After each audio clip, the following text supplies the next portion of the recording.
यामध्ये आमच्याकडे अनमोल कुमार दीनानाथ सिंग यांनी काल आमच्याकडे फिर्याद दिली की त्यांना वंदना मिश्रा नावाची महिला अभिषेक सिंग यांनी त्यांना एक वेपन म्हणजे लायसन्स आणि एक वेपन मिळवून देण्यासाठी त्यांच्याकडून वेळोवेळी 5,25,20,000 रुपये घेऊन त्यांची फसवणूक केली आहे। सदर प्रकरणी अंबरनाथ पोलीस स्टेशनला 420-419 प्रमाणे गुन्हा दाखल आहे आणि 2 इसमांना आम्ही चौकशी कामी ताब्यात घेतलेला आहे। तर आमदार हा असा प्रकार काय आला त्याच्यामध्ये? आमदाराचा प्रकार म्हणजे त्यांनी ते घेताना त्यांनी सांगितलं त्यांना की मी आमदार आहे असं भासवलं त्यांना की मी आमदार आहे, मी तुमचं काम करून देते।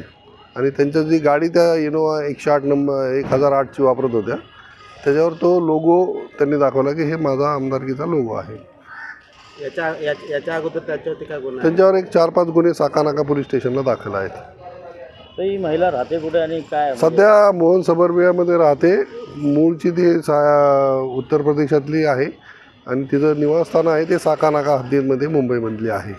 हल्ली मुक्काम तिचा अंबरनाथमध्ये मोहन सबर्बिया फेज 4 राहते। तर त्या या प्रकरणात कोणत्या मोठ्या नेत्याचं नाव? नाही, काही नाही, तसं नाही। कोणार्क, अपना शहर अपनी बातें।